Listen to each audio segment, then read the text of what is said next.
예, 오늘 2장 다이나믹 모델 시작해 보겠습니다. 자, 2장의 오버뷰. 자, 우리가 이제 시스템이라고 하면 인풋 아웃풋 시스템을 얘기하는 거거든. 인풋, 입력, 아웃풋, 출력. 그러니까 기본적으로 다이나믹 시스템을 얘기하면 그 입출력 시스템을 얘기해요. 뭔가 입력과 출력이 있는 거예요. 입력, 출력, 입력, 출력. 그러니까 저 시스템을 얘기하면 이게 뭔가 이렇게 크다, 작다, 거대하다 이 개념이 아니고 조그마한 센서일 수도 있고 거대한 어떤 장치일 수도 있고 어쨌든 입력과 출력을 보겠다는 겁니다. 입력과 출력 안에 박스를 치고 그걸 시스템이라고 부르는 거예요. 그래서 우리가 그걸 다 인풋 아웃풋 시스템, 입출력 시스템이다 이렇게 얘기를 합니다. 그래서 이 장의 내용은 이제 그 수학적 모델링, 매스매티컬 모델링인데 아유, 오늘따라 이거 잡은 거 지치네. 내가 좀 급하게 와서 그런 것 같아요. 그래서 수학적 모델링의 결과는 결국 이제 선형 상미방, linear ordinary differential equation으로 표현된다는 거죠. 여러분들이 미분방 정식을 이제 여러 과목에서 공학 수학에서도 배웠고 여러 과목에서 미분방 정식을 접하고 있는데 이 다이나믹 시스템의 이 입출력 관계는 결국 미분방 정식으로 표현된다는 거예요. 미분방 정식. 미분방 정식이 뭐죠? 어떤 출력에 대한 미분 텀이 들어가 있는 게 미분방 정식이죠. 그래서 그 미분 텀으로 돼 있는 그 미분 텀이 들어가 있는 방정식에서 그 출력을 갖다 끌어내는 게 그게 이제 미방을 푸는 거지. 어떻게 보면은 그 자동 제어 또 제어 시스템 설계 앞쪽 부분은 이 미방을 푸는 거라고 봐도 거의 그거죠. 실제적으로 뭐 루트로커스 프리퀀시 리스폰스 들어가기 전에는 사실상 미방을 푸는 거예요. 그것도 2차 선형 상미방. 그걸 푸는 과정을 이제 자동 제어라는 그 어떤 관점에서 바라보는 거죠. 기계진동이라는 관점에서 바라보는 거고. 또 다른 과목에서는 그렇고 수학에서는 그런 관점, 피지컬한 관점을 주지 않고 그냥 수식으로만 취급하죠. 거기도 물론 입출력이라는 개념이 있고 예제에 보면 이제 어떤 기계 시스템 뭐 또는 전기 RLC 네트워크 이런 거에 대한 예제가 있긴 하지만은 기본적으로 그렇다는 얘기예요. 그래서 우리가 보통 입출력 시스템을 이렇게 기계 시스템, 뭐 그다음에 전기 회로, 그다음에 전기기 시스템 이렇게 크게 세 가지 정도로 일단 구분할 수가 있는데 이 기계 시스템의 3대 요소라고 하면 이제 매스, 스프링, 댐퍼. 매스 기본적으로 질량이 있어야 돼요. 질량이 있어야 되고 그다음에 스프링이라는 건 탄성. 댐퍼라는 것은 뭔가 그 운동을 방해하는 요소. 그럴 때 보통 댐퍼라고 얘기하거든요.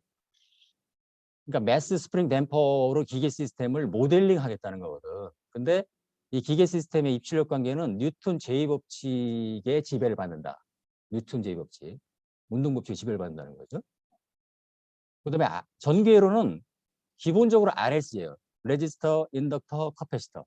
이게 이제 마치 매스 스프링 댐퍼처럼 기계 시스템의 3대 요소처럼 전기회로의 3대 요소는 RLC예요. RLC. 그다음에 이제 거기다가 이제 OPM프다, 다이오드, 트랜지스터 들어가면 보통 이제 전자회로라고 붙이긴 하는데 기본적으로 근데 사실 이제 다이오드, 트랜지스터도 사실 RLC의 조합이거든. 내부를 들어가면. 그러니까 내부로 더 들어가면 결국 RLC라는 거예요.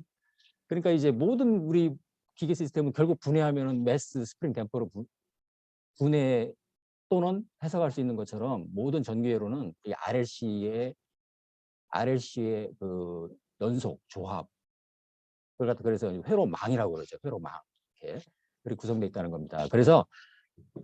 그러니까 결국 이제 가장 간단한 매스 스프링 댐퍼 시스템에 대한 이해가 중요하지. 그다음에 RLC에 대한 이해가 중요하지.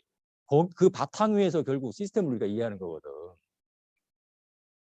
근데 전기회로를 지배하는 물리법칙은 키루프 법칙이에요. 키루프 물리학자였어요. 키루프의 그 KV와 KCL 두 가지가 있는데, 그러니까 키루프 볼티지 로우 앤 커런트 로우. 이거 오화 관계예요. 엔드가 아니에요. 두 가지 하나만 쓰면 돼요, 사실은. 그래서 여러분들 뭐 전기전자공학 개론을 들은 학생도 있고 아닌 학생도 있을 텐데, 이거 뭐 자동제어뿐만 아니라 이 과목에서도 전기회로에 대한 뭐 그 키루프 법칙을 몰라서 나 못 푼다 그런 건 없어요. 네. 가장 간단한 예제만 나올 겁니다. 그다음에 전기기계 시스템은 이 두 가지 합친 거죠. 대표적인 게 전기 모터지, 전기 모터. 전기 모터는 이제 로터가 돌아가니까 기계 시스템인데 그 로터의 코일에 전류를 흘려줌으로써 그 어떤 힘이 발생하죠. 그 어떤 플레메 법칙에 의해서. 그래서 결국 이제 그 전기회로와 그 기계 시스템이 복합돼 있다 해서 전기 기계 시스템 이렇게 얘기하는 거, 일렉트로 메카니컬 이렇게 얘기한다는 거죠. 사실 여러분들 쓰고 있는 이어폰 그리고 스피커 이게 아주 기가 막힌 전기 기계죠. 사실은 나는 사실 그거 보면서 감탄하거든. 여러분들의 그 이렇게 이어폰이라는 게 이게 얼마나 이게 참 놀라운 기계냐면은 그렇잖아요. 전기 신호로 와가지고 여기서 그죠? 그 진동파를 올려가지고 소리가 재생되는 거예요. 근데 맞은편에 사람들 목소리가 변하지도 않잖아. 거의 똑같이 재생되잖아요. 이게 놀랍지 않아요? 나는 놀랍거든, 솔직한 얘기로. 네, 마이크도 그렇잖아. 우리 목소리를 전기 신호로 변형시켜가지고 신호를 전달해서 상대편 그거 이제 이어폰으로 듣잖아요. 아무도 감동을 안 받는 것 같아. 나는 솔직히 감동스럽거든. 나는 그래. 이거 참 놀라운 기계다. 근데 여러분들 우리 사람의 목소리가 그렇게 왜곡되지도 않잖아요. 그러니까 전기신호로 변형돼서 상대방이 듣는 내 목소리는 내 목소리가 아니지 사실은. 0.001%라도 왜곡이 있을 거 아니야. 하여튼 그렇습니다. 이렇게 격기를 빠지면 진도가 안 나가니까. 그 다음에 이제 2장에서 이런 이제 어떤 수학적 모델링을 가지고 우리가 3장에 가면 이제 전달함수 얘기를 한단 말이에요. 트랜스 펑션을 얘기하는데, 그래서 어떤 제어 시스템의 해석의 핵심은 이 전달함수라고 볼 수 있어요. 전달함수. 트랜스 펑션. 그러니까 입력을 전달해서 출력으로 내보낸다는 거죠. 그러니까 입력과 출력 사이에 어떤 입력 출력 사이를 하나의 공장으로 볼 때 입력이라는 재료를 넣어서 출력이라는 뭔가 생산품이 나온다 이렇게 생각해도 좋아. 근데 그 내부에 있는 것은 다이나믹 시스템의 그 어떤 미분방정의식의 지배를 받고 있다 이렇게 이해를 하는 거죠. 그래서 전달함수를 유도하는 과정에서는 이른바 라플라스 변환이라는 게 나오고, 그다음에 실제로 그 응답을 구하는 과정에서 역변환, 인버스 라플라스 트랜스폼이라는 게 나오잖아요.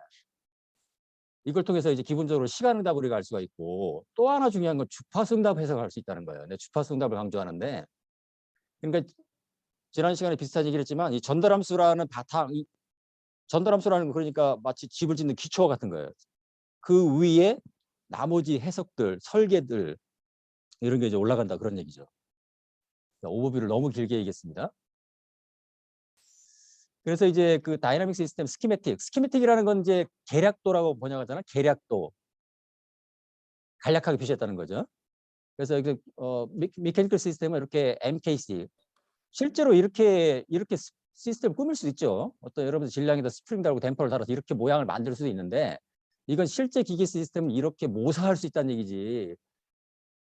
물론 이렇게 만들 수도 있어요. 근데 그런 뭐 실험 장치 같은 게 그런 거 있을 수도 있는데, 전기회로도 그렇습니다. 전기회로도 어떤 실제적인 네트워크를 갖다 RLC로 모사할 수 있다. 이렇게 생각하는 게 좋다는 거야. 자, 여러분들 이건 뭐 입력 U에 대해서 출력 Y는 이렇게 2차 미방. 그렇죠? 예. 그다음에 키로이프 법칙 같은 경우는 생소한 학생이 있을 수도 있는데, 여기 보면은 그죠? 이 룹이죠. 룹의 룹. 이 룹. 그러니까 이게 헤르프 모든 전개로는 그러니까 이제 헤르프로 구성돼야 전류가 그러거든. 여기 보면은 플러스라는 것은 뭐냐면은 전압이 높다는 거예요. 전압이 마이너스보다 높다는 거지, 이게 전압이 마이너스라는 얘기가 아니야. 전압이 높은 데서 전압이 낮은 데로 흐르죠. 그러니까 이제 물이 높은 데서 낮은 데로 흐르듯이 똑같은 거야. 전기는 전압이 높은 데서 낮은 데로 흘러요. 그러니까 흘러가서 흘러 들어와. 그런데 키르 법칙은 뭐냐면은 이 모든 클로즈 트룹, 그러니까 모든 네트워크에 대해서 각각의 소자에서의 전압의 합은 0이다. 이게 키르 법칙이에요. 마치 뉴턴 제법칙 F과 MA, 어떤 질량을 갖는 물체 F라는 외력이 가면 MA라는 관성력이 발생한다 이렇게 해서 얘기를 하잖아요. 근데 키르 법칙은 근데 시그마 VN이 0이라는 의미가 뭐냐면 일단 소스죠. 이거 소스예요. 입력 소스. 입력 전압에 대해서 플러스 마이너스 양단에 전이차가 있죠. 이건 입력이에요. 입력. 불편한데. 그다음에 L은 인덕터라고 하는데, 인덕터 또는 코일 요소죠. 플러스 마이너스. 이게 뭐냐면은 여기 인덕터 전압이 이렇게 높은 데서 이렇게 전류가 이렇게 흐르는 거지. 그다음에 레지스터는 저항이라고 보통 얘기하는데, 플러스 마이너스. 그러니까 높은 데서 낮은 데로 흐른다. 이렇게. 그다음에 커패시터. 이게 축전지라고 얘기를 하는데, 커패시터.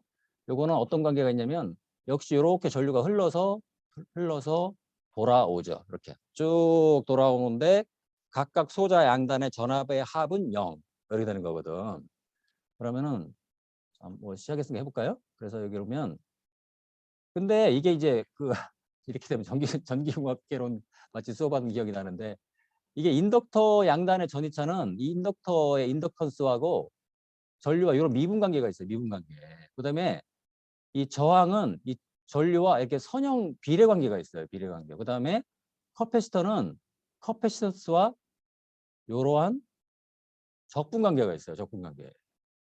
그래서 이걸 다 합치면은 전이차를 잘 보세요. 근데 이 소스는 플러스가 여기죠. 이게 조금 패드가 불편합니다.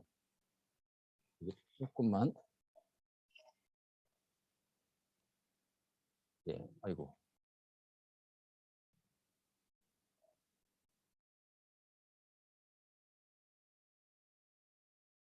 예. 어디 갔냐? 찾지를 못하겠네. 좀 지저분해졌는데. 이럴 줄 알고.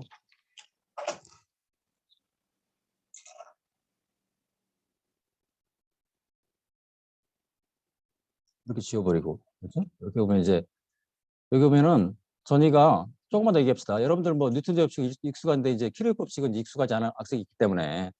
자, 소스 플러스 마이너스. 근데 VL은 여기가 높아요, 여기가. VR은 여기가 높아요. VC는 여기 있죠? 여기가 높아요. 그러면은 시그마 VN은 입력 전압 플러스죠. 근데 마이너스 VL 마이너스 VR 마이너스 VC 이퀄 0 이렇게 되죠. 부호가 소수하고 반대잖아. 그렇지? 이해할 수 있지? 그래서 이러한 이제 키르 법칙에 의해서 이러한 방정식이 하나 나온다. 여기 이제 미분 여기 적분이 들어갔는데 이건 그럼 적분 방정식 아니냐 이렇게 생각할 수 있는데 자, 이걸 한 번 더 미분하면 두 번 그렇죠? 적분이 사라질 수 있죠. 그리고 이제 출력을 갖다 전류로 잡았기 때문에 이렇게 방정식이 나왔는데 보통 이제 커패시터 양단의 전압을 갖다가 출력으로 잡는 수도 있습니다. 그럼 이제 2차 비망이 딱 떨어지게 돼 있어요. 자, 어쨌든 이렇게 간단한 MKC 또는 RLC 네트워크에 대해서 여러분들이 수학 모델 선형 상비방이죠. 선형 상비방을 이렇게 얻었습니다. 그 다음 단계는 이걸 이제 아직도 패드에 적응이 내가 잘 안 됐어요. 그러니까 라플라스 트랜스폼에서 입력과 출력 사이의 전달함수를 이렇게 얻을 수 있는 거죠. 전기회로에 대해서도 비슷하게 얻을 수 있겠죠. 그 다음 단계 할 일이 이제 응답을 구하는 건데 응답. 자, 응답에는 이제 시간 응답이 있어요. 시간 응답. 그 다음에 주파수 응답이 있다. 두 가지를 구한다는 거예요. 근데 시간 응답이라는 것은 어떤 시간에 대한 응답이죠. 말 그대로. 어떤 시간에 대해서 입력이 들어가고 그거에 따라서 출력이 나오는데 자, 여러분들이 보통 많이 접하는 그 입력이라는 것은 그 이른바 계단 입력. 그러니까 이제 여기에 힘을 생각하면 일정한 힘을 가하는 거죠. 일정한 힘. 그래, 뭐 10뉴턴, 10뉴턴. 근데 전기회로를 생각하면 일정한 전압. 일정한 전압이 뭐예요? DC죠. DC. 직류 전압을 갖다 DC라고 본단 말이에요. 그다음에 또 하나의 그 여러분들이 그 교과서에서 전형적인 입력으로 다루는 게 이른바 정연파. 정연파. 이런 폼의 정연파. 정연파는 전압으로 생각하면 교류죠. 교류. 그다음에 미케니컬 시스템에서 이렇게 막 정연파를 흔들어주는 입력이 있냐고 생각할 수 있는데 기계진동 들은 학생들은 딱 생각이 날 거예요. 이른바 이제 그 모든 입력 요소 어떤 그 임의의 입력은 정연파의 조합으로 표현할 수 있다. 이른바 그게 프레 시리즈죠. 그렇기 때문에 정연파라는 게 중요한 거거든. 정연파라는 입력이 실제 들어가서 중요한 게 아니라 정연파의 조합으로 모든 입력을 풀에 트랜스폼해서 FFT를 할 수 있다는 거야. 그래서 그걸 해석할 수 있다는 얘기거든. 그런 의미에서 정연파를 중요시하는 겁니다. 자, 이게 좀 말이 길어지고 있는데 인트로덕션이니까 이렇게 해서 이제 자, 그러니까 여러분들이 다룰 입력은 이렇게 계단 입력, 정연파 입력, 수학적으로 다룰 입력은 두 가지 외에는 없어요, 사실상. 그 대부분은 계단 입력을 다루죠. 계단 입력이 제일 간단하니까. 그런 나머지 입력은 어떡하냐? 정연파의 조합으로 사실 표현할 수 있다는 겁니다. 그래서 우리가 이제 라플라스 역변환을 위해서 그 응답을 구할 때는 이렇게 여기서 이제 라플라스 도메인에서의 응답은 전달함수 곱하기 입력이죠. 이렇게 S 도메인에서의 그 응답은 그냥 곱하기예요. 이게 답이야. 답인데 이건 이제 S 도메인 그러니까 이제 우리는 시간 동네에 살고 있잖아요. 시간이 흘러가는 동네에 살고 있으니까 이게 답이라고 하면 안 되지. 좀 그래서 이걸 갖다가 역변환해 가지고 이걸 역변환해서 결국 이제 응답을 구해야 되는데 이 과정이죠. 자, YS를 역변환하라. 근데 YS는 뭐냐? 전달함수 곱하기 입력이다. 이걸 갖다 이제 이른바 partial fraction expansion, 부분분수 1차항으로 조합으로 쫙 나누죠. 여러분들 리마인드 시키려고 그럴 거예요. 그래서 각각 1차항들을 갖다 역변을 하면 그거의 합이 응답이죠. 그렇게 여러분들이 이제 응답을 구했단 말이야. 근데 응답에는 이렇게 이제 natural response라는 개념이 있고 포스트 리스폰스인데 F란스 P라고 쓴 건 이걸 기계적에서는 particular solution이라고 이렇게 얘기를 하거든. 그래서 YP라는 표현을 더 많이 써요. 그래서 우리말로는 뭐 특별해 뭐 이렇게 번역도 하던데 되게 이상하고 어쨌든 이 자연응답은 뭐냐면은 이 패드에서 자꾸 이 마우스를 놓쳐가지고 불편하네요. 여기가 있고 자연응답 이거 자연응답이죠. 이 P를 갖다가 강제응답이라고 강제응답. 그러니까 자연응답은 초기치에 의해서 자연스럽게 사라지는 응답이라고 생각하면 되고 강제응답은 입력에 의해서 강제적으로 나타나는 응답을 강제응답이라고 하죠. 그러니까 자연응답은 내추럴 리스폰스, 내추럴하게 디스어피어 사라지고 강제응답은 포스트, 강제적으로 나타나는 응답이다. 그러니까 만약에 이게 여기서 이제 그 MKC 시스템에서 여기 입력인데 입력이 없다. 입력이 없으면은 얘는 운동이 없겠죠. 근데 입력이 없어도 운동을 일으킬 수 있는 건 초기 조건이죠. 이렇게 스프링을 이렇게 당겨요. 딱 넣으면 이렇게 왔다 갔다 할 거 아니에요. 그러다 결국 멈추겠죠. 그게 자연응답이지. 근데 입력을 갖다가 내가 일정한 힘으로 당긴다. 그럼 그거만큼 또 응답이 나오겠죠? 그게 강제응답이죠. 전기회로도 마찬가지예요.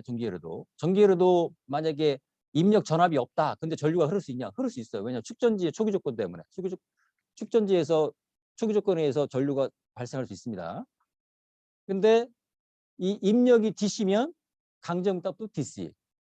입력이 교류 AC면 강제응답도 AC. 미케니컬 시스템도 똑같아요. 만약에 내가 일정한 힘으로 준다. 그럼 강제응답도 일정하게 나와요.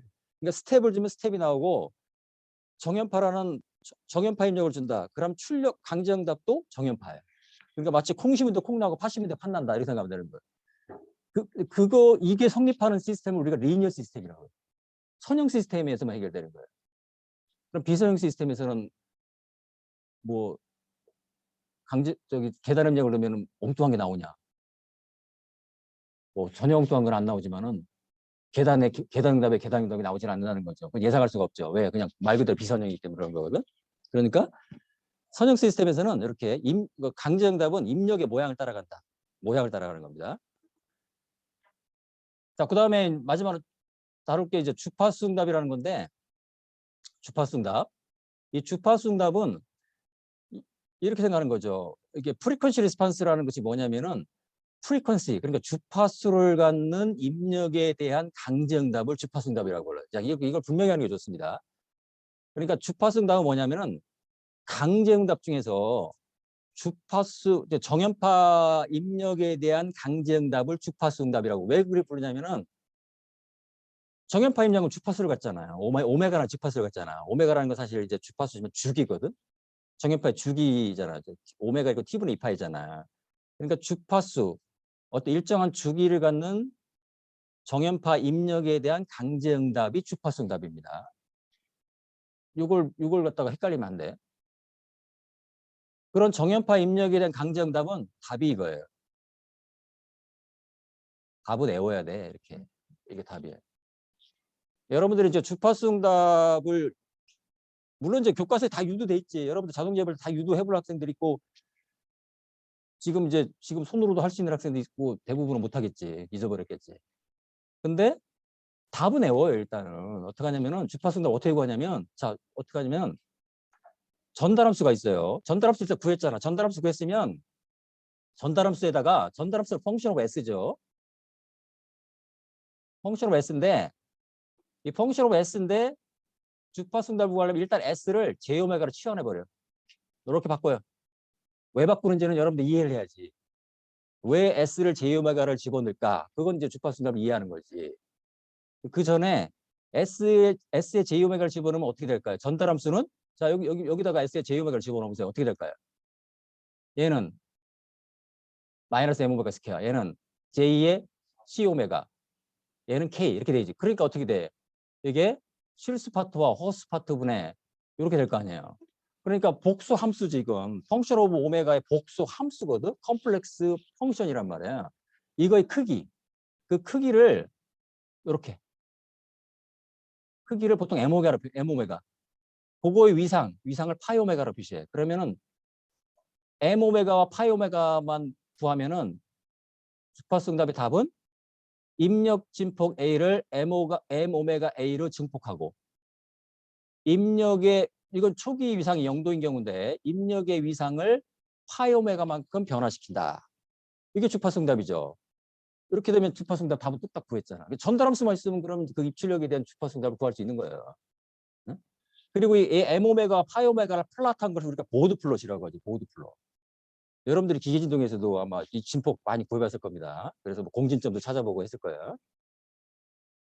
요 정도가 입출력 시스템에 대한 개괄이라고 볼 수가 있거든. 자, 그러니까 이제 어떤 물리법칙을 적용해서 미분 방정식, 선형 상미방을 유도하고 라플라스 트랜스폼을 통해서 전달함수를 구하고 역변환을 통해서 시간응답을 구하고 전달함수의 S, 펑션 오브 S인데 S를 제곱하기로 치환해서 그 복수함수의 크기와 이상을 구해. 그럼 주파수 응답 구할 수 있죠. 이렇게. 사실 이 정도 하면은 자동차 교과서 절반 한 거거든. 이것만 이해하면. 여러분들이 지금 내 설명을 들었는데 머릿속에 좀 정리가 된다. 뭐 자동차 조금 열심히 한 학생이고 왜 나는 처음 듣는 거 아니야? 이번 학기 열심히 하면 됩니다. 이번 학기 해야지. 이번 학기 열심히 하면 돼. 제어 시스템 과목은 그래서 필요한 거지. 예.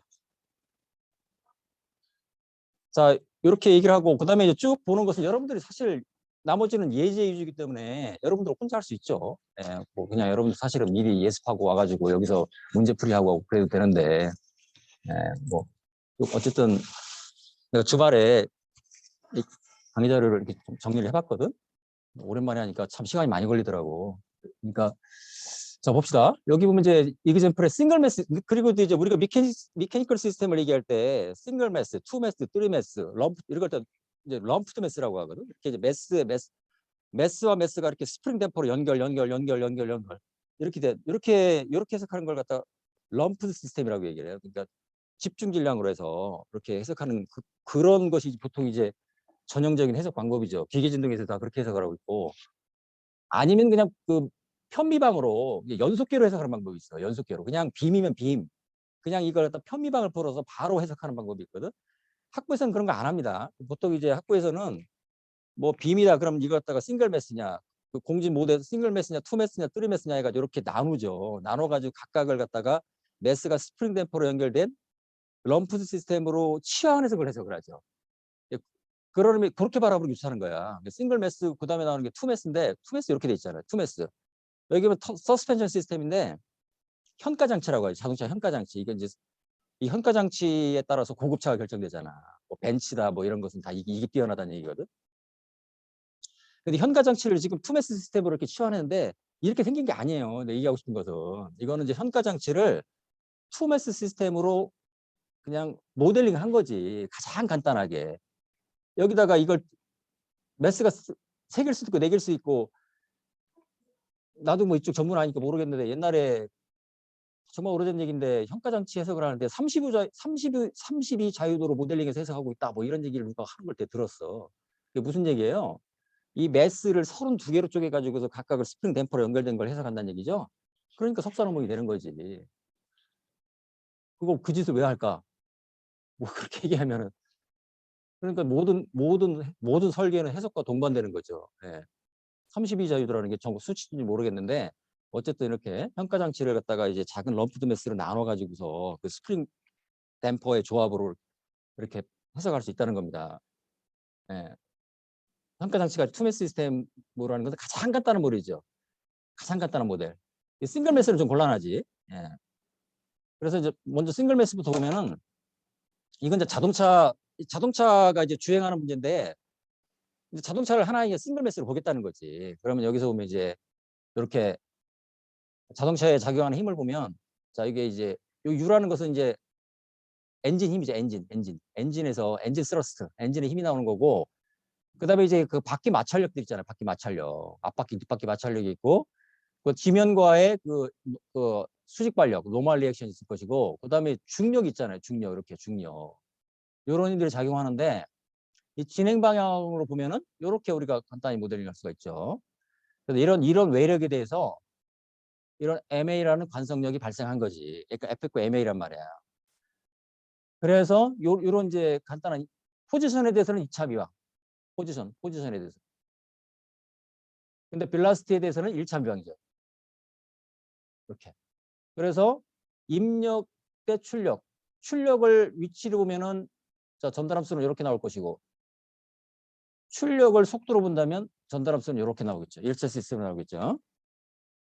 그래서 일정한 엔지님에 대해서 어떤 그 여기에 1이라고 돼 있지만 또 여러분들 교과서 보면 되게 이제 그 유닛 스텝 인풋을 많이 쓰는데 이거 자동제에서 항상 강조하지만 계단 입력은 항상 1인 모양이다. 그게 아니죠.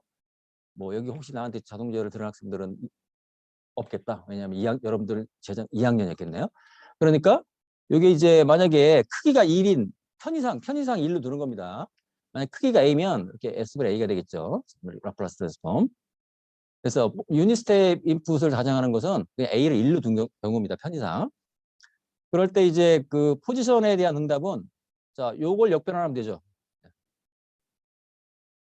자, 요 G1S 전달함수 입력분의 출력 포지션 출력에 대한 전달함수 G1S라고 할 때 자, 요걸 역변환하려면 어떻게 될까요? 요거는 이제 1창으로 S분의 이렇게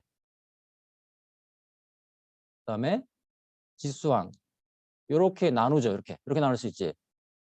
그다음에 속도 출력을 볼 때는 이렇게 요거는 S분의 C1 그다음에 S 플러스 알파분의 C 이렇게 분리할 수 있지. 요걸 역변환하면은 속도는 요거 뭐예요? 요거 역변하면 C1이죠. 요거 역변환하면은 C2의 exponential 마이너스 알파 t. 요게 속도응답이지. 요걸 플랫한 게 요거지. 이렇게. 그래서 그러니까 자동차 엑셀을 일정하게 밟으면 속도가 쭉 증가하죠. 증가하다 어느 순간 등속으로 딱 수렴하지. 엑셀 밟는다고 무조건 그냥 계속 속도 증가하는 거 아니에요? 그 왜 그럴까요? 그때는 이제 마찰력과 이 엔진 그러니까 시그마 F가 0이 되는 도중 그런 이제 시간이 오지.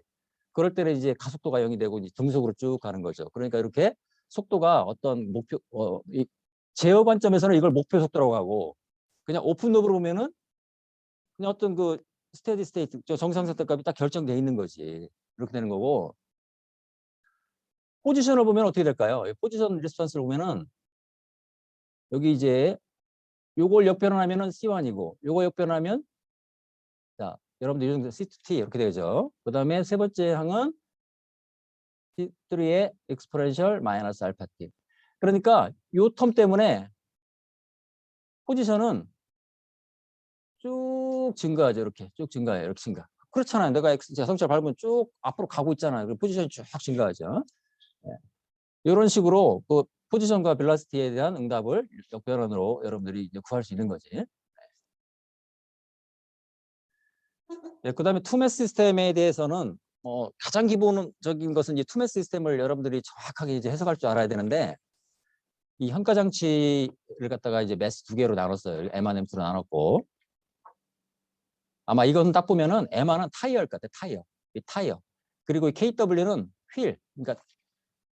그러니까 휠의 그 타이어의 탄성이 있을 거 아니야. 타이어 탄성. 그리고 KW니까 휠의 약자일 것 같거든. 그다음에 이제 그 타이어와 그 어떤 자동차 바디 사이에 그냥 싱글 스프링과 댐퍼로 있다 이렇게 가정을 해가지고 이렇게 표시할 수 있다고 생각하거든. 그럼 타이어와 이 지표 사이에는 댐퍼가 없냐? 있겠지. 근데 이건 이제 무시하는 거지. 무시하는 거예요. 이렇게 보고 프리바디 다이어그램.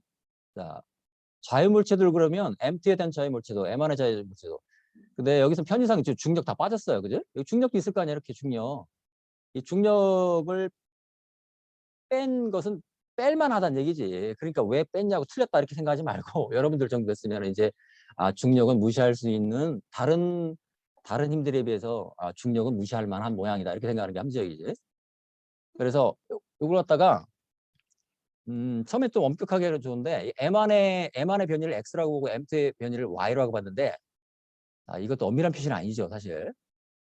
이게 이제 X 표시를 어떤 그 기준에서부터 이렇게. 사실 이렇게 표시하는 게 좀 엄밀한 거지. 이렇게. 마치 이렇게 보면 Y가 요거에 상대적으로 움직이는 것처럼 그림상으로 착각되잖아. 그게 아니지. 그러니까 Y는 상대 운동이 아니에요. 그러니까 어떤 그 좌표계에 대한 절대 위치를 표시한 겁니다.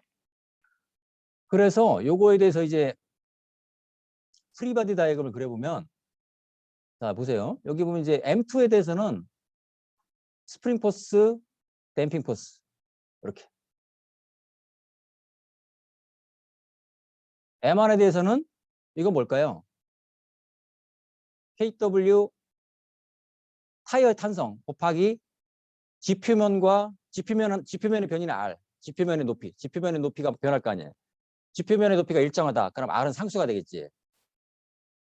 타이어의 여러분 자동차 운전 뭐 이렇게 그렇잖아요. 왔다 갔다 하는 이거 있잖아. 그러면 그게 이제 X가 된다는 얘기지. 여기 바퀴의 수직 변이가 X. 그러면은 이 X-R만큼의 상대 변이에 대해서 탄성 개수 K로 곱한 것이 이게 이제 M 안에 작용하는 스프링 포스가 되는 거죠. 그다음에 그리고 이제 여기서 얘기하고 싶은 것은 항상 우리가 이제 그 스프링 포스와 댐핑 포스를 얘기할 때는 어떤 좌표궤에 내가 그러니까 이제 X 방향을 잡았다면 그쪽을 플러스로 보겠다는 거잖아. 그 플러스 방향에 대해서 항상 스프링 포스와 댐핑 포스는 방해하는 방향으로 표시하는 게 좋아요. 방해하는 방향으로. 그래서 이렇게 표시하는 것보다는 나 여러분들 권장하는 것은 이렇게 표시하고 대신 내 위치에도 상대적으로 이만큼 상대 위치가 있는 거죠. X에 대해서는 X-Y만큼이 상대 위치잖아요. 이게 일관성을 갖춘 게 좋아. 매년 그 다른 과목에 채점을 해보면 이거를 헷갈려가지고 참 부호 많이 틀립니다. 부호를 갖다 이게 좋은지 저게 좋은지. 그러니까 스프링 포스와 댐핑 포스는 자기 자신, M안에 대해서는 M안의 변이에 대한 상대 변이만큼의 반대로 작용한다. 이렇게 하면 일관성이 있지. 응? 그다음에 댐핑 포스도 마찬가지예요. 댐핑 포스도 이쪽으로 표시하고 B에 X 닷 마이너스 Y 이렇게 표시하는 게 더 좋다는 거야.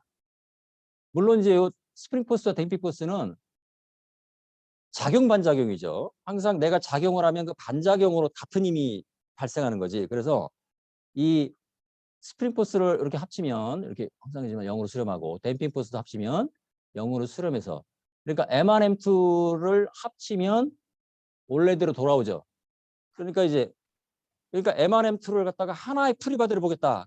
그럼 스프링 포스와 댐핑 포스는 내력으로서 존재하는 거고. 그렇죠?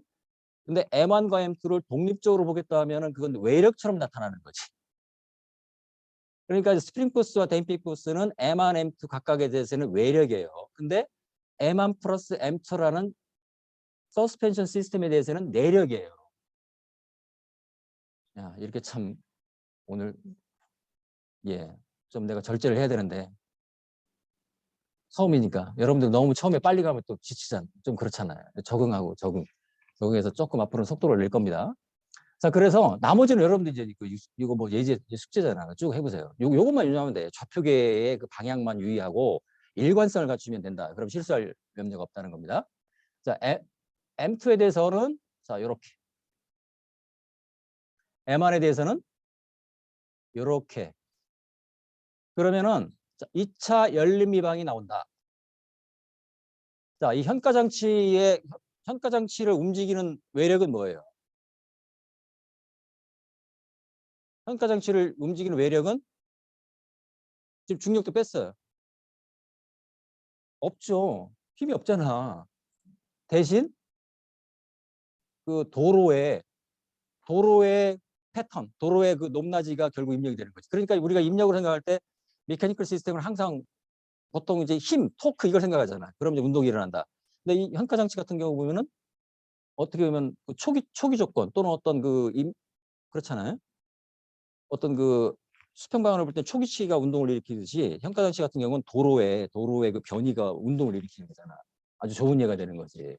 그래서 도로의 굴곡의 변이, 아이고 이게 그렇죠? 도로가 이렇게 일정한 플랫하다. 그러면 R은 상수가 될 거고 도로가 이렇게 굴곡 있다. 이걸 뭐 정연파로 표현할 수도 있겠지. 수학적으로 그럼 정연파 입력이 들어갈 수도 있는 거지. 그렇게 되면 요 이온 연립 미방, 연립 2차 미방이죠. 요걸 갖다가 라플라스 트랜스폼 해주면 이렇게 A 매트릭스 정리할 수 있죠. 이렇게 2x2 X와 Y에 대해서 입력 R에 대해서 이렇게 정리할 수 있죠. 그러면 A 인버스를 해주면 R분의 Y, 그 다음에 이거 하나만 구했네. R분의 Y, 또 R분의 X 전달함수 두 개를 구할 수가 있죠. 2x2 A 매트릭스, 이걸 보통 이제 관성행렬이라고도 부르기도 하는데, 예, 그냥 A 매트릭스 2x2로 정리해서, 관성행렬은 아니죠. 스프링 댐퍼가 들어가 있으니까. 어떻게 2x2로 정리해서 A 인버스 해주면 디터미넌트 A분의 어드 조인트 A, 어드 조인트 A, BA 마이너스 B 마이너스. 여러분들 익숙하잖아요. 그렇게 보면 되겠죠. 2x2의 어드 조인트를 쉽게 구할 수 있지. 근데 3x3까지 구할 수 있어야 되겠어. 그건 강조하거든. 시험을 보기 위해서는 4x4까지 옛날에 시험을 본 적이 있거든. 3x3에 대해서 어드 조인트를 구할 수 있으면 4x4 금방 응용할 수 있어. 시간 문제죠. 시간 문제입니다. 네. 그러니까 3x3까지는, 그러니까 교과서 예제 중에 이제 매스가 3개 있는 경우가, 그래야만 이제 이게 이제 3x3가 나타날 텐데 잘 기억은 안 나네. 없던 것 같기도 하고. 모르겠습니다. 이렇게 해서 어쨌든 전달함수 R분의 Y 또는 R분의 X를 구할 수 있다. 자, 이거의 응답은, 어떤 입력이든 응답은 역변환해서 우리가 구할 수 있다. 이렇게 되는 거죠. 그 다음에 로테이셔널 시스템 보면은 이건 이제, 그러니까 로테이션에 대해서 싱글 매스가 먼저 나왔어요. 자, 이게 위성의 어떤 자세 제어 문제. 위성을 갖다가 하나의 싱글 매스, 한마디로 우주에 떠 있는 그냥 돌멩이 하나로 보겠다는 거지. 그냥 이렇게 그냥 돌아가는 거죠. 싱글 매스로 보고, 그 다음에 나오는 것은 플렉서블. 사실 위성이 굉장히 플렉서블하죠. 나도 잘 모르겠는데 옛날에 위성의 태양판을 갖다 주먹으로 치면 다 부서진다고 하더라고. 그렇게 가볍대. 그냥 뭐 조심조심 다룬다고 하더라고. 매스를 줄여야 하잖아요.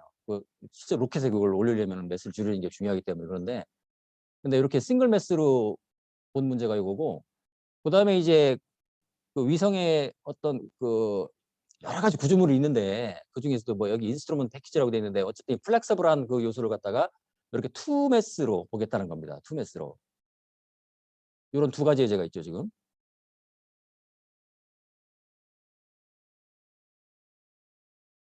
예. 그다음에 진자 문제가 있고, 우리가 75분 수업이죠. 그래서 시간 조절을 좀 해야 될 것 같아요. 자, 싱글 매스로 위성을 볼 때는 말 그대로 어떤 모멘트, 이 모멘트 보면 이제 이게 Z를 분사해가지고 요게 모멘트 암이죠.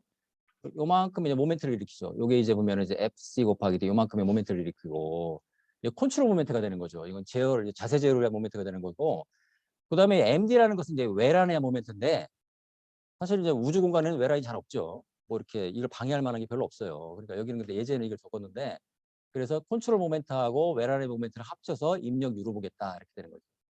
그거에 의해서 F과 MA는 이제 트랜스레이션이고, 우리가 로테이션에 대해서는 M 있고 I 알파죠. M 있고 I 알파. 무게중심에 대해서는. 싱글 매스인 경우에는 자, 이렇게 결론적으로 라플라스 변환하면 입력유를 조심해야 될 것은, 실제적인 입력은 Z 입력은 FC인데 FC가 일으키는 모멘트 곱하기 더하기 외란까지를 합쳐서 그냥 입력유로 봤다는 거예요. 여기서 그렇게 봤어요. 또는 여기서 이제 외란이 없다고 생각해도 좋고, 그럴 때 이렇게 입력 유분의 출력 세타가 이게 이제 피치일 수도 있고 요일 수도 있는데, 그건 정의하기 나름이죠. 이 방향이 이제 요 방향이냐 피치 방향이냐는 것은 그건 이제 그때 상황이 다른 거고, 어쨌든 각각 방향에 대해서 싱글 매스니까 어떤 로테이션에 대해서 싱글 모메로브 이너샤, 그러니까 관성 모멘트, 그러니까 이제 회전축에 대한 관성 모멘트를 IG라는 거 하나만 보겠다는 거죠. 사실은 이제 롤피치 세 가지 방향으로 보면은 이게 하나 이너셔 텐서가 되죠. 3x3의 이너셔 텐서가 나타나거든. 그럼 복잡합니다. 회전의 방정식 굉장히 복잡해져요. 그래서 이거는 아주 가장 간단한 2D 문제에 대한 M과 YR파로 표시할 수 있다는 거예요. 여러분들 2학년 동력학 때는 M과 YR밖에 안 다뤘죠. 이제 대학원 고등 동력학을 가면 이제 3x3 텐서를 다룬다는 거지. 그럼 복잡합니다.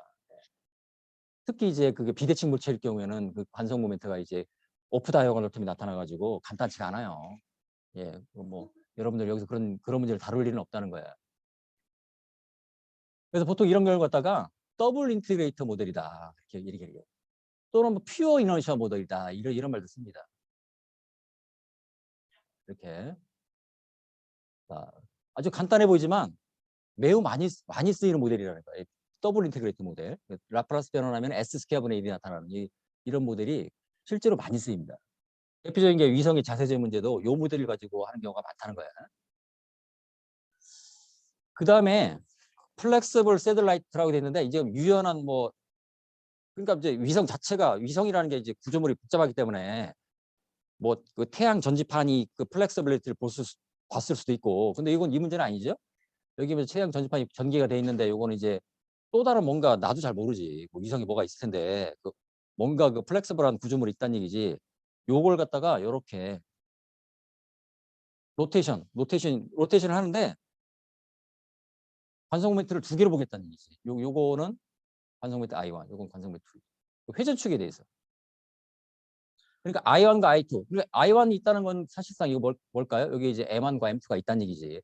M2가 있고 여기 뭐 보통 여러분들 디스크라고 하면 이제 간단하게 보통 아주 그냥 이렇게 디스크면 2분의 1 MR 스퀘어다. 그냥 기계적으로 딱 나오잖아. 그지? 요것도 보면 이제 뭐 2분의 1 M2 R2 스퀘어. 요게 반지름 R이라고 할 때 이렇게 보통 여러분들 이게 보통 관성 모멘트를 갖다가 이제 이렇게 러프리 이렇게 계산할 수가 있죠.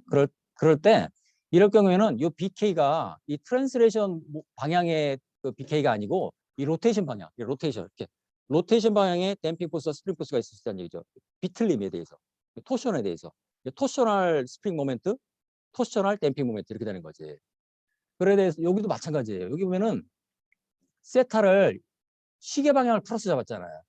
그럼 스프링 포스와 댐핑 포스는 자기의 회전에 대해서 상대적으로 반대로 스프링 모멘트, 댐핑 모멘트가 작용한다. 이렇게 보라는 거야. 여기는 근데 세타2에서는 이렇게 표시했잖아. 이렇게 하지 말고 반대로 K의 세타2 마이너스 세타1 반대로 B의 세타2 마이너스 세타1다. 이렇게 항상 스프링 포스와 댐핑 포스는 자신에 대해서 상대 변이, 상대 속도만큼의 반대 방향 힘이 작용한다. 무슨 알겠죠? 네. 이렇게 일관성을 갖추는 것이 여러분들 실수를 줄이는 겁니다.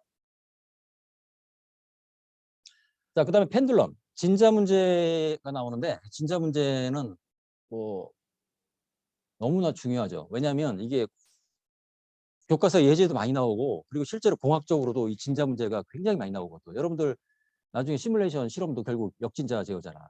진자.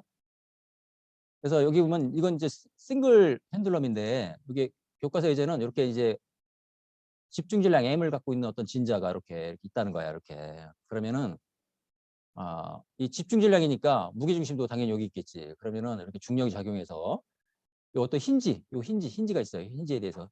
요 힌지에 대해서 이제 요건 자유물체를 그린 거죠. 자유물체를 그렸는데 자, 이렇게 힌지를 딱 분해한 순간 요 비스테타다슨이라는 것은 뭘까요? 힌지의 어떤 점성 마찰력. 그러면 요렇게 이제 점성 마찰력 나타나는 게 요 반대로 이렇게 어떤 힌지에 대한 마찰력이 있겠죠. 항상 모든 건 작용 반작용이니까 강조하지만 작용이 있어 반작용이 있어야 되는 거야. 그러니까 반작용 그 마찰력 모멘트가 어떤 그 힌지에 작용하고 있겠죠. 그래서 요렇게 합치면 언제나 사라져야 돼 이렇게. 토크라는 것은 여기 이제 모터 어떤 힌지 축에 모터가 있어가지고 모터에서 발생하는 모터 토크다 이렇게 생각하면 되는 거죠. 그건 외력이잖아요. 순서 외력이에요. 그럼 모터 토크에서 이 진자 운동이 일어나는 상황이죠. 그러면은 자, 요거 이제 힌지 포인트에 대해서 어떤 관성 모멘트가 아니죠. 모멘트의 합을 채우면 자, 모터의 토크 마이너스 점성 마찰력 그다음에 정확히 말하면 점성 마찰력이 모멘트 길잖아. 그러니까 점성 마찰력이라고 우리가 이제 보통 힘이라고 하면은 사실 그 힘과 모멘트를 합한 개념이거든. 여러분들 내가 설명할 때 그냥 저걸 모멘트인데 왜 힘이라고 하냐 이렇게 생각하지 말고 그러니까 그건 이제 확장된 개념이라는 거야. 정확한 말은 외력에 의한 모멘트라고 부르죠. 근데 그냥 그 외력이라고 불러도 뭐 무방하다는 얘기입니다. 그 다음에 이건 뭘까요? 중력에 의한 모멘트죠. 요만큼이 L 사인 세타 곱하기 mg. 요만큼의 모멘트가 또 이 변이 플러스 세타에 대해서 요만큼의 댐핑 포스와 중력의 모멘트가 반대로 작용하고 있죠. 요 결과가 뭐로 나타나요? 관성력 I 세타 투스로 나타나죠. 관성력. 항상 그러니까 외력의 합은 MA, 그다음에 외력의 모멘트의 합은 I 알파 이렇게 되는 건데, 여러분들 이제 그 학부 동력학에서 무게중심 2차원 문제일 때 mg 꼴 IG 알파라고 썼지만 또 고정축에 대해서는 이렇게 쓸 수도 있었죠. 고정축. 그리고 고정축이라는 것은 이제 움직이지 않는, 모션이 없는, 엄밀하게 얘기하면 가속도가 발생하지 않는 그런 포인트에 대해서는 m 꼴 I 알파가 역시 성립한다. 그때 여기서 알파라는 것은 세타 투자시죠. 그다음에 힌지 축에 대한 관성 모멘트는 사실 이거 다 강치진자로 보면 보통 여러분 교과서에 보면 강치진자로 이렇게 그리잖아요. 이렇게 그래가지고서 이렇게 이제 이렇게 해가지고 여기 이제 무게 중심이 여기 있다. 요 거리가 D다. 그래서 이 진자의 무게 중심의 관성 모멘트는 IG다. 그러면 뭐 여기 때 여러분들 평행 추정기라는 걸 이용해서 I1 IG 플러스 MD 스퀘어다. 이런 거 많이 해봤잖아요. 이렇게 해봤죠? 네, 이렇게 됐는데 이 질점진자라는 것은 요 말 그대로 모든 매스가 한 곳에 집중되어 있다고 가정하는 거기 때문에 이 무게중심 모멘트를 0으로 보는 거죠. 이렇게 보는 겁니다. 집중 질량이기 때문에. 관성 모멘트라는 것은 그 질량이 분포된 효과잖아. 그러니까 질량이 집중되어 있다고 보기 때문에 IG가 0인 경우다. 그러니까 여기서 요 I1은 어떻게 될까요? 그냥 M, L 스퀘어가 되겠죠. 여기 ML 스퀘어. 그죠? 여기서 I1은 M, L 스퀘어 이렇게 되겠다. 그런 얘기죠. 이렇게 되면은 여러분들이 그 진자의 운동 방정식 이렇게 끌어낼 수가 있죠. 여기 보면 이제 사인 세타가 들어가기 때문에 비선형 미방이 되는 거예요. 비선형 미방. 그런데 요 스몰 세타, 요 평형점 결국 진자가 이렇게 멈출 텐데 여기 이 스몰 세타라고 하면 이제 얼마만큼 스몰 세타냐? 뭐 그건 없어요. 뭐 플러스 마이너스 5도도 스몰이고 플러스 마이너스 10도도 스몰은 스몰이잖아. 그렇게 볼 수 있는데 어쨌든 이 평형점 근처에 대해서 선형화를 하면은 사인 세타는 스몰 세타에서 거의 세타로 볼 수 있다. 여러분들 테일러-곱스 전개를 해보면 이걸 증명할 수 있죠. 그래서 스몰 모션에 대해서는 선형 질점 진자로 우리가 가정할 수 있다. 그렇게 선형 2차 비방이 나온다. 정리하면 여러분들이 뭐 많이 봤던 2차 미분 방정식. 자, 2차 타 오메가를 바꿀 수가 있고 이거는 오메가 스퀘어로 바꿀 수 있죠.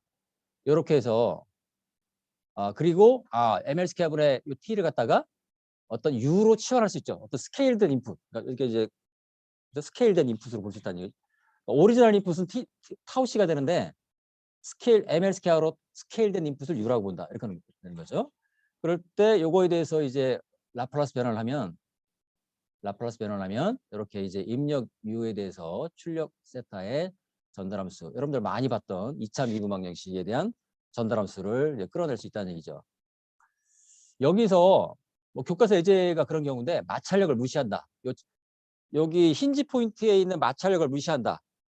그럼 이렇게 되겠죠. 이렇게 표시될 것이고 이때의 전달함수는 이런 표현이 되겠죠. 교과서에 나와 있는 시뮬링크를 위한 시뮬레이션 결과인데 이런 것도 여러분들 해보세요. 예, 자꾸 해봐야 돼. 예. 그럴 때 근데 이 경우는 이 점성 마찰력을 무시한 경우예요. 그러니까 힌지의 마찰력이 없다고 가정하는 거지. 마찰력이 없으니까 어떻게 될까요? 이거는 뭐 그리고 입력은 4뉴턴 메타의 일정한 토크를 넣어주고 있다. 그러니까 영원히 진폭이 줄지 않죠. 예, 왜냐하면 점성 마찰력이 없기 때문에 진폭을 그대로 유지하고 있죠. 그러니까 여기 보면 이제 여기 이제 대충 한 25도 근처로 해가지고 계속 진동하고 있죠. 그러니까 진자가 있을 때 이게 참 아직도 이게 패드가 아직도 이게 여기다 바로 쓰면 되는데 이게 그게 안 되는 거거든. 그래서 이거는 내가 이거 와콤 이걸 갖다가 이걸 하고 있거든. 그러니까 이것도 뭐 웬만큼 할 수 있는데 이거 왜 이러냐? 이거 닿지도 않았는데 막 이렇게 되네요. 이거 좀 지워보고 그러면 이거 보세요. 자, 이 문제 같은 경우는 4뉴턴 메타에 이거 막 간섭이 일어나고 있습니다, 지금. 이렇게 오면은 여기 보세요. 이게 한 25도 근처로 해가지고서 여기 25도 근처에 딱 평형을 이루면서 진폭이 얼마 돼, 지금? 플러스 마이너스 뭐 50도. 그러니까 이렇게 이런 운동하고 있는 거죠, 이렇게. 자, 이거 보세요. 이렇게 계속 운동하고 있습니다. 이게 뭐 점성 발전을 무시했기 때문에 그런 건데, 만약에 이제 이런 문제는 사실 초기치 입력이 없어도 초기치에서 어떤 진자운동이 일어날 수 있죠. 예를 들어서 초기치 내가 이제 뭐 이렇게 세타를 30도 놓고 딱 놓으면 어떻게 될까? 계속 진자운동이 일어나죠. 그렇게 확인할 수도 있지. 어? 여러분들이 나중에 이제 그 시뮬레이션 할 때는 그거부터 하는 거예요. 역진자 바로 하는 게 아니고 싱글 진자에 대해서 먼저 해보고 그다음에 거기다 카트를 달고 그다음에 정상 진자를 역진자로 세우고 단계 단계를 밟아서 그렇게 시뮬레이션을 하면 됩니다. 그다음에 이제 컴바인드 로테이션 앤 트랜스레이션. 여기 여러분들 이제 이렇게 이제 이건 이제 행잉 크레인은 정상 진자고 이렇게 되면 역진자죠. 이렇게 되면 역진자가 되고 여러분들 시뮬레이션은 이제 역진자 그리고 제어 실험도 이제 역진자 실험을 하는데 먼저 시뮬레이션 할 때는 다시 얘기하지만 진자부터 해봐. 진자. 고정된 진자부터 하고 그다음에는 거기다가 카트를 달아서 이렇게 크레인, 카트 펜들럼 만들어 보고 그다음에 이 진자를 역진자로 세우는 거죠. 그다음에 이제 피드백 제어를 해서 어떤 PD, PID 이런 제어기를 걸어서 실제로 이제 시뮬레이션을 해보고 그다음에 실험을 해보고 그게 이제 이게 내가 알람을 어디 갔냐? 이거 못 찾겠다. 어디 갔지?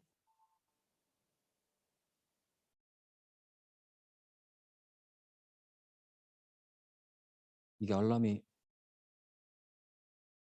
됐습니다. 예. 그래서 이 행잉 크레인에 대해서는 그 여러분들이 나중에 어차피 그 시뮬레이션 할 때 필요하니까 여기서 이 운동 방정식을 유도를 해보는데 답은 이거예요. 답은 이건데 이렇게 보세요. 자, 이게 보면은 자 크레인 시스템 보면은 먼저 이제 여기서 이것도 이제 좌표를 이렇게 표시했는데 엄밀히 표현하면 이제 어떤 고정 좌표기에 대해서 이만큼 x로 왔죠. x로 와서 상대적으로 이게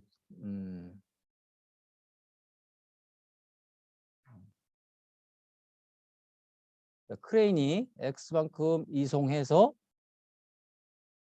상대적으로 세타로 돌았죠. 이렇게 되는 거지. 그러니까 이제 x로 와서 세타로 왔다. 그러니까 왜 이렇게 표시하냐면 여기서 진자의 운동은 세타만 있는 게 아니죠. 예. 진자는 뭐예요? x로 와서 세타로 돌았죠. 그러니까 앞에 그 고정된 진자하고 다르지.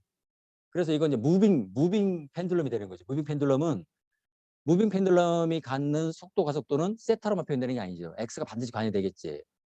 그래서 여기 보면은 미분 방정식 두 개가 나타나는데 결론적으로 이렇게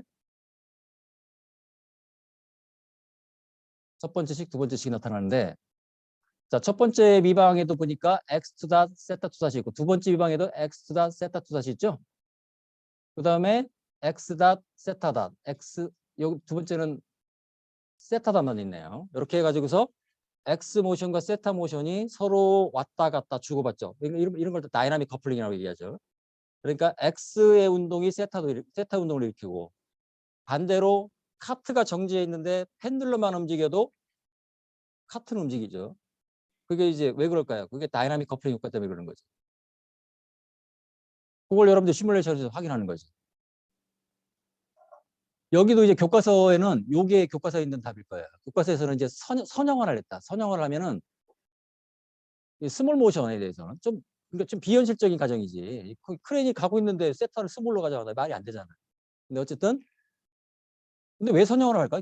교과서에 자꾸 선형화를 강조하는데 선형화를 하는 이유가 뭘까? 응? 풀기 쉬워서? 뭐 전달함수를 끌어내려고 그러는 거지. 전달함수. 이 비선형이면 전달함수 비선형이라고 얘기하는 전달함수는 더 이상 얘기할 수 없죠. 우리가 항상 전단압수를 다룬다는 건 선형 모델에 대해서, 선형 미방에 대해서 다루는 거기 때문에 선형화 과정을 항상 얘기를 합니다. 자, 스몰 모션에 대해서 이런 가정을 할 수 있죠. 이렇게 이제 사인 세타는 거의 세타, 그다음에 코사인 세타는 거의 1. 작은 거의 스케일은 훨씬 작죠. 그러니까 이렇게 선형 모델 두 개를 끌어낼 수가 있다. 자, 요거에 대해서 이제 그리고 참고로 이거 당장은 안 해도 됩니다. 당장 안 해도 되는데 여러분들 나는 좀 저거 좀 유도해 보고 싶다 하는 학생들 이걸 참조하세요. 이거 참조하면 충분히 할 수 있습니다. 좀 복잡해 보이는데 각각 카트와 진자에 대해서 그 프리바디 다이어그램, 그다음에 X 방향, Y 방향에 대해서 트랜스레이션, 그다음에 로테이션 방정식 세우면 좀 복잡해 보이지만 결론적으로 1번씩과 2번씩을 끌어낼 수가 있다. 핵심은 뭘까요? 결국 이 두 개의 자유물체에 대해서 내력들을 소거하는 과정이죠. 이 내력들을 소거하면 결국 1번씩, 2번씩 두 개의 미방을 얻을 수가 있다. 무빙 인버티드 펜듈럼은 여러분들 이제 턴 프로젝트의 어떤 모델이 되는 건데 단순히 생각하면 이렇죠. 아까 정상진자에서 각도 요 세타 프라임은 뭘까요? 세타 프라임과 세타 관계 이런 관계가 있죠. 180도만큼 차이가 있잖아. 그러니까 아까 그 미방에서 아까 미방의 세타를 세타 프라임 플러스 180도로 치환만 하면 똑같은 방정이 되는 거야. 답은 이미 얻었지. 그러니까 정상진자에 대해서 한번 유도를 해보면 세타다 역진자 요 평형점에 대해서 움직이는 걸 갖다 세타 프라임이라고 한다면 세타는 세타 프라임 플러스 180도. 그거 치환하면은 그냥 미분 방정 두 개를 얻을 수가 있다. 그런 얘기지. 그리고 요거 이제 세그웨이 뭐 이거 이제 퍼스널 트랜스포터라고 얘기하고 요거 이제 뭐 전동 휠이라고 얘기하죠. 요거에 대해서 얘기하는데 요거와 요거 좀 달라요. 같은 건 아니야. 왜냐면 이 카트 위의 진자는 근데 요 세그웨이는 이 휠의 로테이션과 이 역진자의 그 축을 공유하고 있거든. 좀 다르죠. 휠축과 역진자의 회전축을 공유하고 있어요. 근데 카트 펜듈럼은 회전축을 공유하는 건 아니야. 여기 보면 바퀴 따로 굴러가고 있고 진자의 힌지 따로 있잖아. 그런데 어떻게 하면은 이 무빙 카트에서 요 힌지 포인트가 여기로 와 있는 경우. 그러니까 요거는 바퀴의 그죠? 바퀴축과 이게 분리돼 있잖아. 근데 여기는 바퀴축과 그 역진자의 회전축이 같이 물려 있습니다. 그러니까 조금 문제가 다르고 요 문제가 훨씬 더 지어기가 조금 어려운 문제가 됩니다. 어렵다는 얘기는 그 뭐 여러 가지 얘기를 할 수 있지만은 조금 더 재밌는 문제가 될 수 있다. 그런 얘기죠. 네. 그다음에 마지막으로 전기 모터에 대한 모델링인데 이 전기 모터를 먼저 좀 이해를 해야 되는 거지. 그리고 이제 그 구조를 보면 이렇게 돼 있어요. 전기 모터는. 그래서 전기 모터를 보면은 이 전기 모터는 기본적으로 이 고정자라는 게 있어요. 고정자, 스테이터, 고정자. 그다음에 회전자, 로터. 그리고 어떤 그리고 이제 전기 모터가 형성되려면 기본적으로 자기장이 형성돼요. 자기장. 매그네틱 필드. 그다음에 이 자기장 속에 전류를 흘려줄 수 있는 코일. 요게 이제 전기모터가 구성 요소가 되는데 이 코일에 전류를 흘려주는 그 회를 그 아마추어라고 해요. 아마추어. 이거 왜 이걸 아마추어라고 나도 잘 몰라. 그냥 프로가 아니라 아마추어래. 아마추어 서킷. 아마추어 회로라고 합니다. 그래서 우리말로는 전기자 회로다. 전기자 회로 이렇게 얘기를 합니다. 그래서 스테이터, 로터, 아마추어 서킷 이렇게 세 가지로 구성되는데 이 그림은 이 DC 모터에 대한 구조, DC 모터의 구조, 다이렉트 커런트 모터의 구조인데 여기 보면 이제 그 고정자가 자석이죠. N극 S. 이렇게 N극 S가 고정자예요. 로터 있는데 그 로터 와인딩 이게 코일이거든. 이 로터 와인딩이 이렇게 이제 그 로터에 코일이 감겨 있어요. 그래서 이제 그래서 전기가 흘러 들어와서 코일을 타고 이렇게 보통 이렇게 감겨 있거든. 이렇게 이쪽 방향이 아니야. 이렇게 감겨 있는 거야. 이렇게 이쪽 방향으로. 이렇게 뭐 거의 뭐 수만 가닥, 수십만 가닥이 감겨 있어요. 이렇게 360도로 이렇게 360도로 쫙 감겨 있습니다. 그래서 이게 이 코일 감는 이 기술이 그 모터의 회사의 그 노하우라고 그러더라고. 어떻게 감냐에 따라서 그 모터의 그 효율이 달라지고 토크가 달라진다고 그러니까 그거에서는 뭐 대단한 또 분야가 되는 거죠. 뭐 하여튼 그렇습니다. 노하우가 되고. 하여튼 모터에서 가장 중요한 건 뭘까요? 최소의 매스로 최대 토크를 내는 거겠죠. 가벼워야 되고 힘은 세야 되겠어요. 그런데 그게 쉽지가 않지.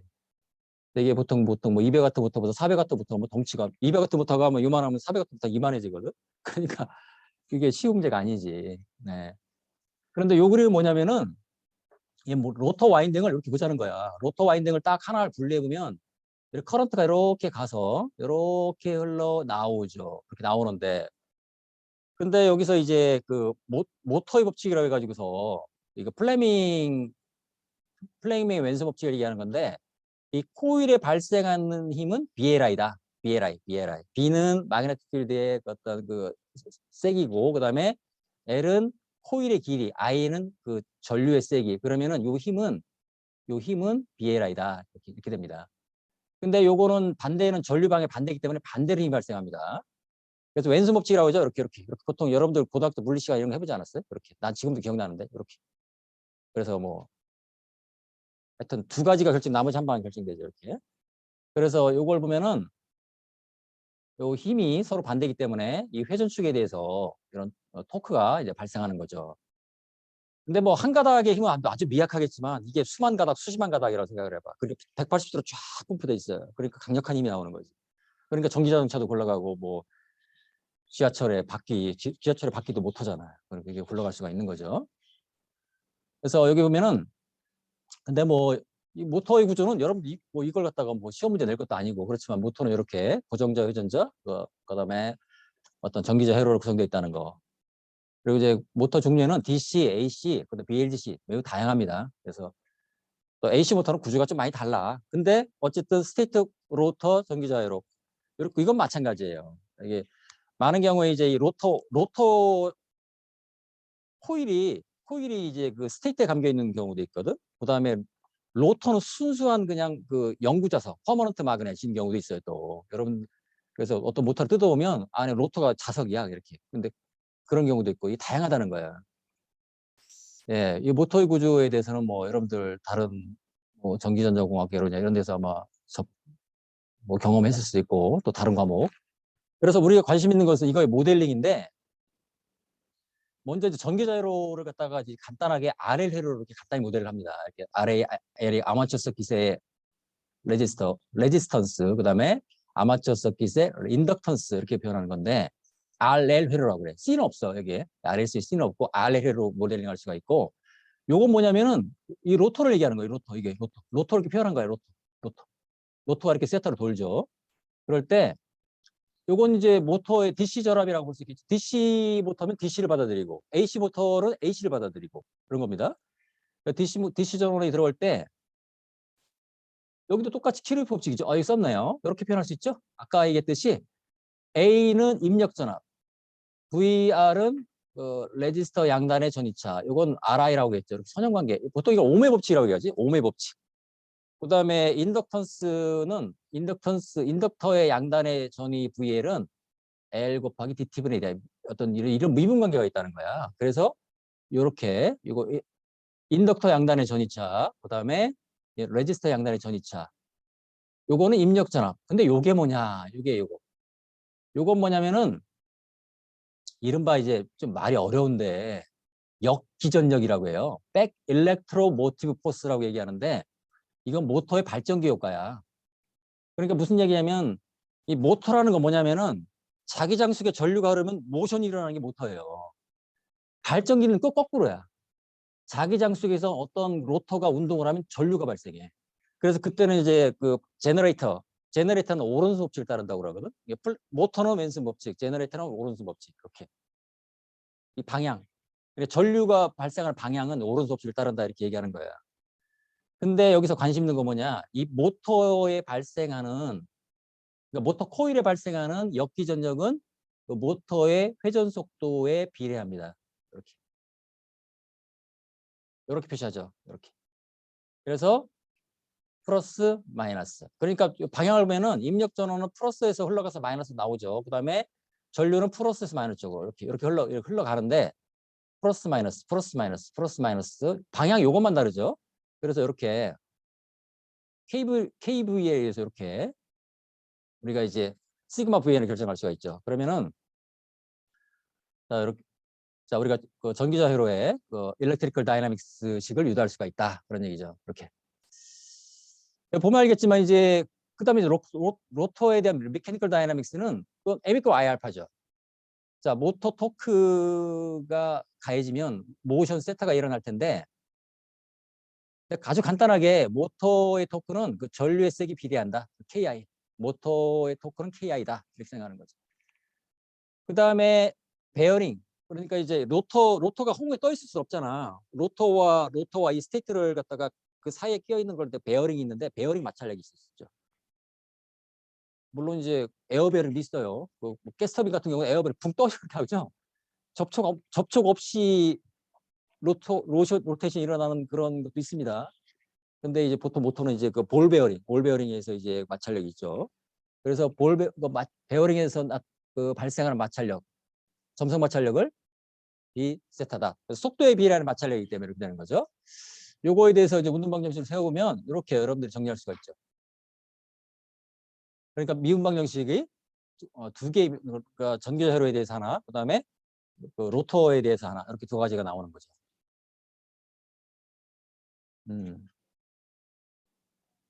네, 얼추 시간을 맞춘 것 같네. 자, 여기 봅시다. 그다음에 그래서 저 이온 연립이방을 쭉 우리 끌어내고, 자, 여기 잘 보면 알겠지만 색깔 표시한 이유가 있지.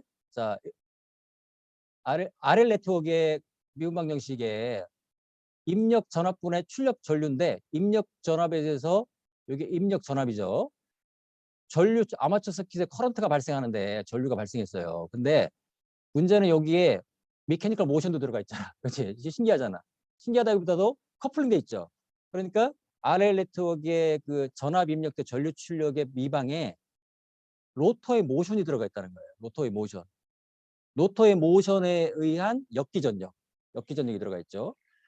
그 다음에 로터에 대한 그 회전 운동 방정식에도 보면은 로터의 이너셜 포스, 그 다음에 댐핑 포스에다가 요거는 모터의 모터에 발생한 토크죠. 근데 토크는 KI다. 커런트에 비례한다. 그렇게 되는 거지.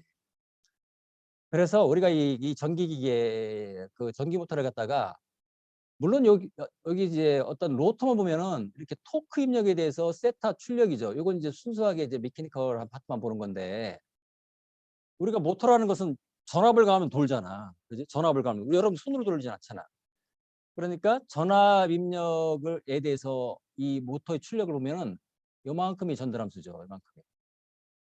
이걸 갖다가 G2라고 얘기할 때는 여기 G2를 이렇게 할 수 있다는 얘기죠.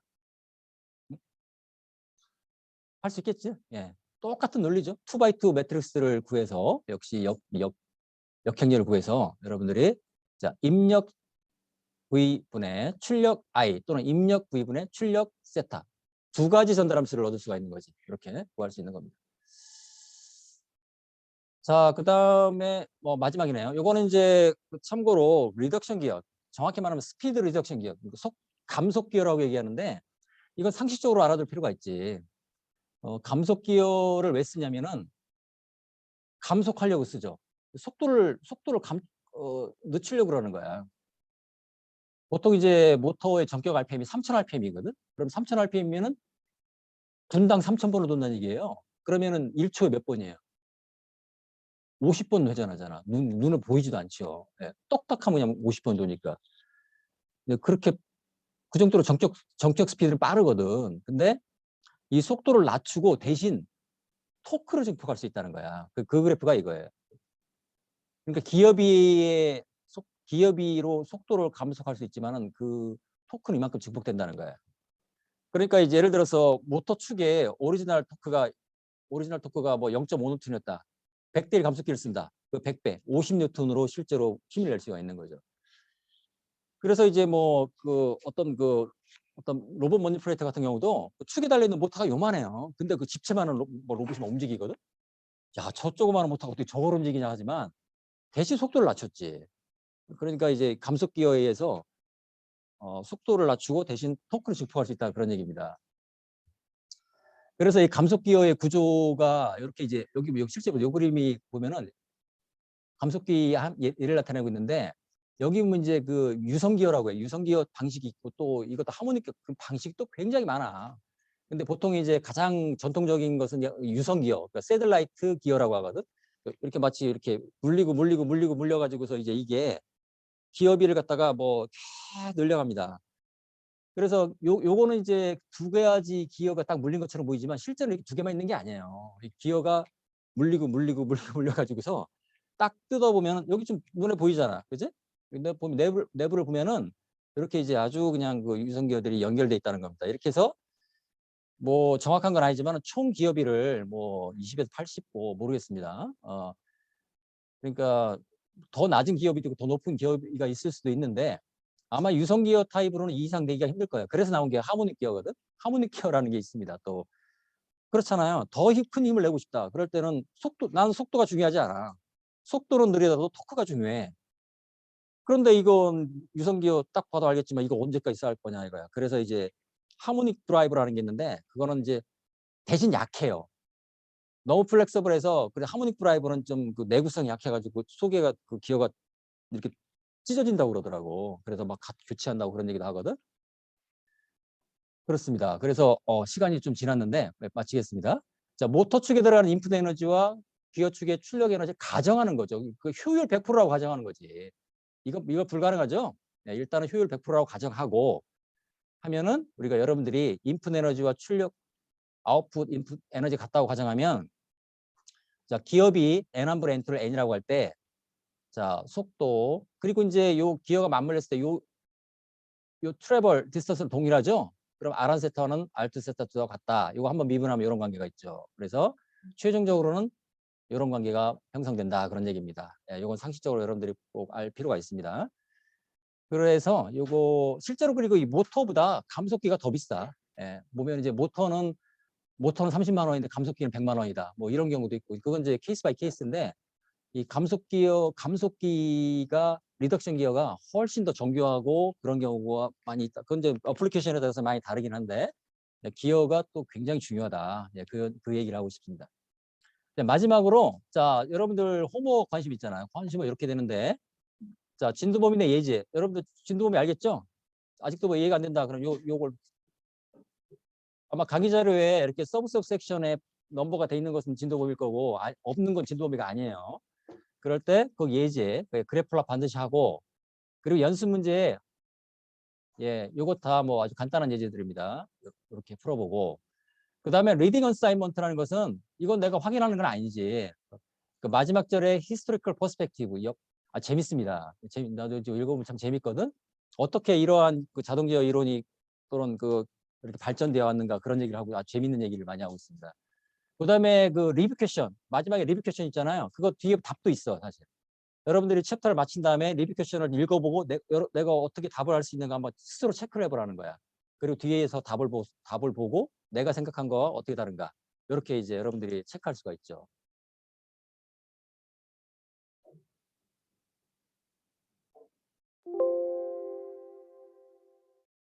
네.